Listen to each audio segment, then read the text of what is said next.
Hello, I am Pablo, and I am going to read you one of my poems. I hope you enjoy. The description of the city will be insufficient and dismissive at best. The rendition I offer will be vague, like a half-remembered dream among the fog of time. At times, will be just that, a dream. Others, a fantasy it will be. For the one whose eye can see far enough, nothing matters at all. Because in the end, everything is sand and dust and the components of that. Its compounding principles, imagination and life. The city extends above the clouds of madness, the ones afraid to deviate from the market path walk.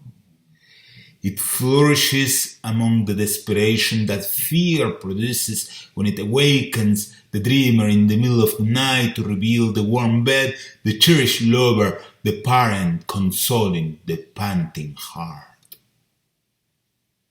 The city is small and large, and it expands through the dimensions of time. Its inhabitants can only sprout their words towards the future. The self can only hear what in the past was. Its conjunction is the present. The citadel is safe from fear. So tall its inexistent walls are.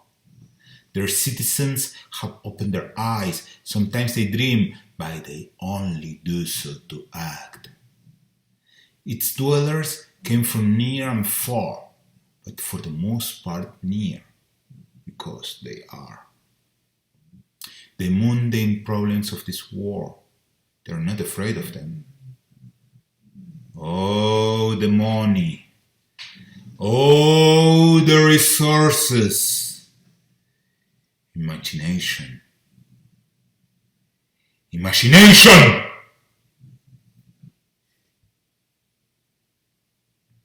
I met a man, the liar, and I asked him, "Tell me about this we all worry so much." "You know this better than me. This is an illusion and a charade." "Then why do I believe?" I asked. "You want what the tempter taught you to desire, with its seductions and chants. The songs it wants you to hear, it sings. You have become accustomed to the melody of its music, forgetting about the sound made even by the beating of your heart. The tempter told you your needs so you can satisfy its unquenchable thirst. This is what it wants. It led you astray from the path that directs you to the pond that is an ocean where the thirst people have is quenched by swimming and not by drinking. This is what the liar said. But you want me to show you now the city, with its lights and splendors, its impassable walls, its corridors dressed with mirrors, its cobblestones made out of gold. Isn't that true?" The liar roared.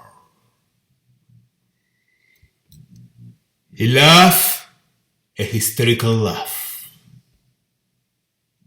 It lasted an eternity or so. In the midst of that eternity, rivers roar, racing down mountains inflated by copious rains, downpouring down a forest swelling. Then 1 mile creek into a roaring force, taking it all through its space.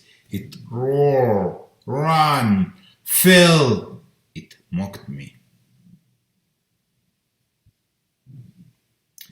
Oh, your infatuation with gold. His roaring was thunder, the lightning out of a mouth of gold. You don't even want it for yourself, but to say that you have it, so you have more than the one next to you, who is your mirror, who is another eye of the monster with 1,000 eyes, seeing itself through those eyes. You, creature of comfort! He spat those words to me. I just wanted to see the city, I said timidly. The one they promised to my forefathers. You stop it with the honey and milk, he mumbled between its teeth.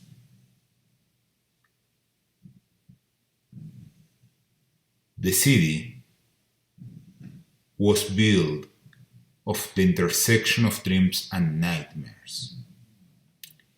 We were unable to avoid the horror, the fear of whom it feels lost, the need to confront silence to find a way. The city was quiet in the eternity of time. The city stood still while the universe spun, expanding, expanding.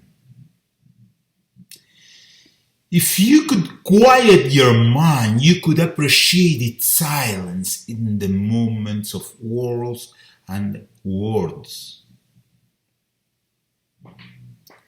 The witch, whom I had been looking for many years, came to me dressed in velvet and purple and pink and gold. Her lips were the nectar where my heart found hope. I did not taste them. Her words had a sweetness, a soothing, a comforting. The city had no walls, but it was a fortress. Its streets were many, each one a dream. She stuck to me while I dreamed. She comforted me as I awoke in the middle of the night. Her breast milk as a galaxy. Her milk was sweet as honey. You cannot allow yourself to get distracted from the dream if you don't want to have a nightmare. This was the very first thing she said. You need to have the stamina for dreaming. This was the second thing she said. You must have the courage to live your dreaming. Her lips touched me as she departed. The city erects as a spherical world. Highways in the sky unite its neighborhoods. Why does my head insist on calling this world one city? I seek the tune that makes my soul vibrate, but I cannot find it unless I traverse the avenues that I transit through the sky, the place in which I am a wanderer. Up in the sky, winged machines think at a different speed. Their present expands farther than our own. They see farther than us. They are quick to forget about the past. The city is like an aspen tree, a single organism united by a root sprouting its shoots up. United by imagination and air. I seek the tune through which my soul vibrates, but I cannot find it unless I walk the path made of clay and dirt, the forests and deserts through which I wander. The place where I dwell is in between the city streets, on the side of roads made out of clouds, in between a forest made out of thought, with my feet placed firmly upon the ground. My limbs are learning how to dance. hope you enjoy.